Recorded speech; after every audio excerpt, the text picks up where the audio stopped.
हाँ, तो प्यारे बच्चों, आज हम आपकी क्लास 10 साइंस की वर्कशीट नंबर 30 करने जा रहे हैं, समझने जा रहे हैं, जो कि हमारे लेसन 6 जैव प्रक्रम का लास्ट टॉपिक है और वो है उत्सर्जन के बारे में। तो बेटा, उत्सर्जन से अभिप्राय है कि शरीर के अंदर वर्ज्य पदार्थों को बाहर निकालना, हानिकारक वर्ज्य पदार्थों को शरीर से बाहर निकालना। अब ये वर्ज्य पदार्थ कहाँ से आते हैं? हमारे शरीर के अंदर बहुत सारी रासायनिक अभिक्रिया होती हैं, जैसे भोजन का पाचन होता है, श्वसन होता है, रुधिर का परिवहन होता है, कुछ नए पदार्थ बनते हैं, कुछ टूटते हैं। तो ये इन सब रासायनिक अभिक्रियाओं के दौरान कुछ हानिकारक पदार्थ शरीर में बनते हैं और उन्हें कहते हैं वर्ज्य पदार्थ। तो उन वर्ज्य पदार्थों को शरीर से बाहर निकालना आवश्यक है। निष्कासन का मतलब शरीर से बाहर निकालना। तो उन्हें शरीर से बाहर निकालने के लिए हमारे पास ये तंत्र है जिसे हम कहते हैं उत्सर्जन तंत्र। तो ये जो उत्सर्जन का कार्य है, ये एक कोशिकीय जीव में बहुत सरल होता है। उनके शरीर की सतह से जल में विस्तृत करते हैं। जैसे मान लो हमने पढ़ा है अमीबा के बारे में। ऐसे अमीबा का ऐसे शेप होता है इर्रेगुलर, तो उसके अंदर एक केंद्रक होता है। तो इसके शरीर में जो भी वर्ज्य पदार्थ होते हैं, तो इस कोशिका की सतह से ये एक जगह पर इकट्ठे हो जाते हैं और फिर वो उनको ऐसे दीवार उसकी टूट जाती है और यहाँ से उन पदार्थों को बाहर निकाल दिया जाता है। जो भी अपशिष्ट पदार्थ हैं उन्हें शरीर से बाहर वो अपनी कोशिका की सतह से ही बाहर कर देता है एक कोशिकीय जीव। ये जैसे कि उदाहरण है इसका अमीबा। तो एक कोशिकीय जीवों में उत्सर्जन का कार्य कोशिका की सतह से हो जाता है, लेकिन जो भूकोशिकीय जीव हैं जिनमें विशिष्ट अंग होते हैं उत्सर्जन के लिए, और जैसे अगर हम मानव की बात करें तो मनुष्य में एक ऐसा तंत्र होता है जिसे हम कहते हैं मानव उत्सर्जन तंत्र। तो जैसे यहाँ लिखा है मानव में उत्सर्जन तंत्र। तो मानव में उत्सर्जन तंत्र का मुख्य कार्य शरीर से नाइट्रोजन युक्त वर्ज्य पदार्थ, कौन कौन से पदार्थ हैं वो? यूरिया और यूरिक अम्ल का निष्कासन करना है। अब इसके भाग क्या क्या हैं इसमें? अगर मैं आपको एक इजी डायग्राम यहाँ दिखाऊं तो ये हमारा उत्सर्जन तंत्र है।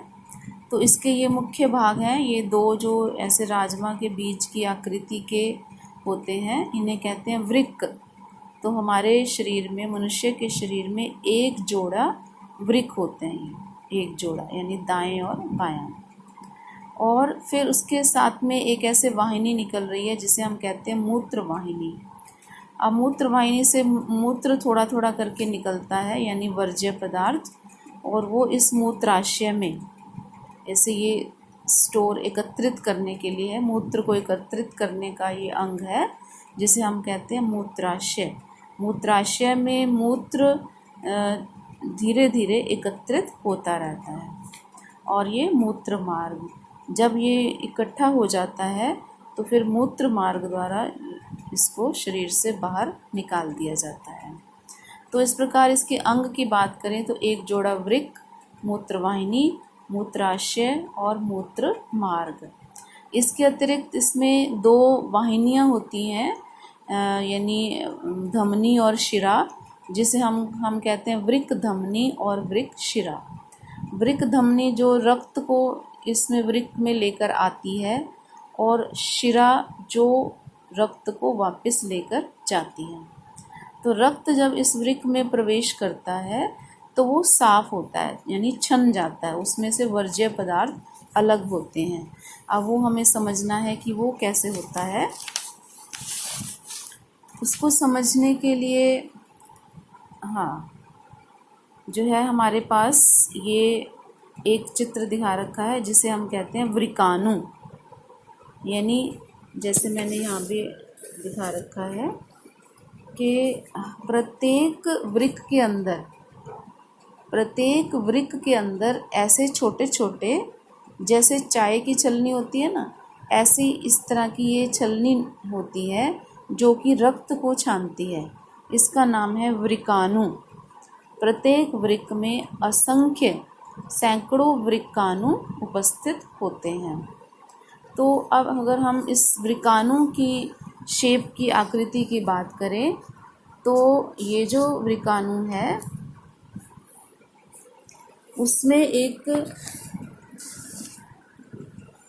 उसमें क्या है, एक इस तरह से ये कपनुमा रचना है जिसे हम कहते हैं बोमन संपुट। इस कपनुमा रचना को कहा जाता है बोमन संपुट। और फिर उसके बाद ये एक ऐसे ट्यूब सी निकलती है जिसे कहते हैं वृक्काणु का नलिकाकार भाग। ये इसका वृक्काणु, यानी ये पूरा वृक्काणु है, ये वृक्काणु है। और ये जो ऐसे ट्यूब जैसा है, नलिका जैसा, नली जैसा है, तो इसको हम कहते हैं वृक्काणु का नलिकाकार भाग। और इसके बीच में एक केशिका गुच्छ, यानी जो छोटी छोटी रक्त की वाहिनियाँ होती हैं, केशिकाएँ होती हैं, बहुत पतली होती हैं जो, तो उसका एक पूरा जाल होता है, पूरा गुच्छ होता है जिसे कहा जाता है केशिका गुच्छ। तो रक्त धमनी के द्वारा जब रक्त यहाँ आता है केशिका गुच्छ में, तो यहाँ पर जो वर्ज्य पदार्थ होते हैं रक्त के अंदर उपस्थित, वो इसके अंदर ऐसे छन के गिर जाते हैं, बोमन संपुट में आ जाते हैं। तो इसमें कौन कौन सी चीज़ें आती हैं, जैसे आपको बताया था कि एक तो है यूरिया, और है यूरिक अम्ल, और अतिरिक्त जल। इसके अलावा कुछ आवश्यक पदार्थ जैसे कि ग्लूकोज और कुछ एमिनो अम्ल आदि भी इसके अंदर छन जाते हैं। यानी कुछ जो हानिकारक पदार्थों के साथ साथ जो आवश्यक पदार्थ हैं वो भी इसके अंदर छन जाते हैं, तो उन्हें रक्त में वापस लेना होता है। तो जब ये पदार्थ यहाँ से निकलते हैं, गुजरते हैं, तो इसके चारों तरफ भी रक्त की वाहिनियाँ ऐसे जाल बिछा हुआ है, ये जो दिखा रखा है। तो वहाँ से जो अच्छे पदार्थ होते हैं, यानी यूज़फुल पदार्थ होते हैं, लाभदायक पदार्थ होते हैं, वो वापस रक्त में चले जाते हैं, और केवल हानिकारक पदार्थ आगे को चलते हुए यहाँ पर एक संग्राहक वाहिनी है, संग्राहक वाहिनी में चले जाते हैं। अतिरिक्त जल है, यूरिया है और यूरिक अम्ल है। और फिर ऐसे अनेक वृक्काणु, जैसे ये दिखा रखा है, इस संग्राहक वाहिनी में अनेक वृक्काणु लगे हुए हैं। तो सब वृक्काणु में से जो वर्ज्य पदार्थ हैं वो एकत्रित हो जाते हैं, और एकत्रित होकर फिर वो अनेक संग्राहक वाहिनियाँ मिलकर एक वाहिनी बना देती है जिसे हम कहते हैं मूत्र वाहिनी। तो इस प्रकार वो मूत्र धीरे धीरे यहाँ पर बूंद बूंद करके यहाँ पर एकत्रित हो जाता है। तो ये टेम्परेरीली यहाँ एकत्रित होता है। जब ये 3/4 भर जाता है या पूरा भर जाता है, तो हम इसको शरीर से बाहर निकाल देते हैं। तो अब हम आगे देखें कि और हमें क्या समझना है। इधर आपको बता रखा है मूत्र का निर्माण कैसे होता है। अधिक दाब के अंतर्गत केशिका गुच्छ अति सूक्ष्म निस्यंदन द्वारा, निस्यंदन का मतलब होता है छानने के द्वारा विलेय पदार्थों को बोमन संपुट में धकेलता है। अति सूक्ष्म यानी बहुत ही जो छोटे छोटे पदार्थ होते हैं वो उसमें बहुत यानी बारीक छलनी है, उसमें जो हानिकारक पदार्थ और कुछ एक लाभदायक पदार्थ भी छन जाते हैं। तो तब रुधिर नलिका द्वारा प्रभावित होता है, जहाँ ग्लूकोज, अमीनो अम्ल, लवण और जल का चयनित पुनरावशोषण हो जाता है। जो नलिका जैसे मैंने आपको पहले बताया कि जब रुधिर नलिका द्वारा प्रवाहित होता है तो ये जो आवश्यक पदार्थ हैं वो वापस उनका पुनर्अवशोषण हो जाता है। फिर मूत्र नलिका से प्रवाहित होता है तो उसमें से कुछ पोटाशियम और अमोनियम आयन भी रुधिर से मूत्र में प्रवाहित हो जाते हैं। अब संग्राहक वाहिनी मूत्र एकत्रित करती है और जल का पुनर्अवशोषण भी हो जाता है और इस प्रकार मूत्र में यूरिया और यूरिक अम्ल और एक वर्णक होता है जो मूत्र को रंग दे। जैसे मूत्र लगभग पीले रंग का होता है तो वो उसके अंदर एक वर्णक होता है जो उसको पीला रंग देता है। तो इसके पश्चात जो मूत्र है वो वृक्क से मूत्रवाहिनी में प्रवेश करता है और जहाँ से ये मूत्राशय में तब तक भंडारित रहता है जब तक कि फैले हुए मूत्राशय को दाब मूत्र मार्ग द्वारा उसे बाहर न कर दे। इस प्रकार जो हानिकारक पदार्थ हैं वो मूत्र के द्वारा यानी उत्सर्जन तंत्र के द्वारा हमारे शरीर से बाहर कर दिए जाते हैं। क्वेश्चंस देखें तो एक कोशिकीय जीव की हमने बात करी, जैसे अमीबा में जो अपशिष्ट है वो कोशिका की सतह से ही जल में विसर्जित कर दिए जाते हैं। बहुकोशिकीय जीवों में उत्सर्जन एक कोशिकीय जीवों से किस प्रकार भिन्न है? तो आप ये लिखेंगे कि बहुकोशिकीय जीवों में उत्सर्जन के लिए विशिष्ट अंग होते हैं। जैसे विशिष्ट अंग होते हैं, जैसे आप उदाहरण दे दो, जैसे मनुष्य में उत्सर्जन तंत्र होता है और उसमें एक जोड़ी वृक्क होते हैं और मूत्रवाहिनी मूत्राशय आदि विशेष अंग उपस्थित होते हैं। वृक्क की कार्यात्मक इकाई क्या है? इसका आंसर है वृकाणु।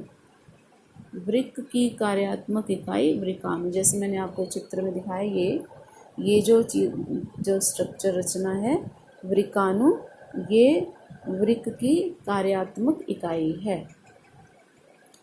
कार्यात्मक मतलब जो कार्य करती है, जो छानने का कार्य करती है।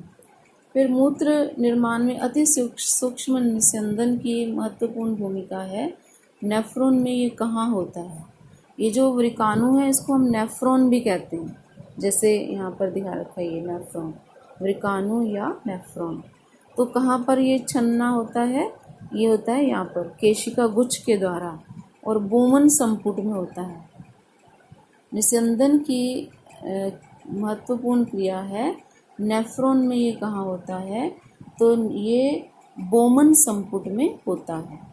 नेफ्रॉन में ये कहाँ होता है? बोमन संपुट में होता है। फिर मानव विसर्जन तंत्र का चित्र बनाना है। यहाँ से देख के बनाओ, जैसे मैंने जो आपको दिखाया वहाँ से आप वो चित्र बना सकते हैं। ओके बेटा, इस प्रकार आपको अपनी ये पूरी वर्कशीट कंप्लीट करनी है with all the question answers. Thank you.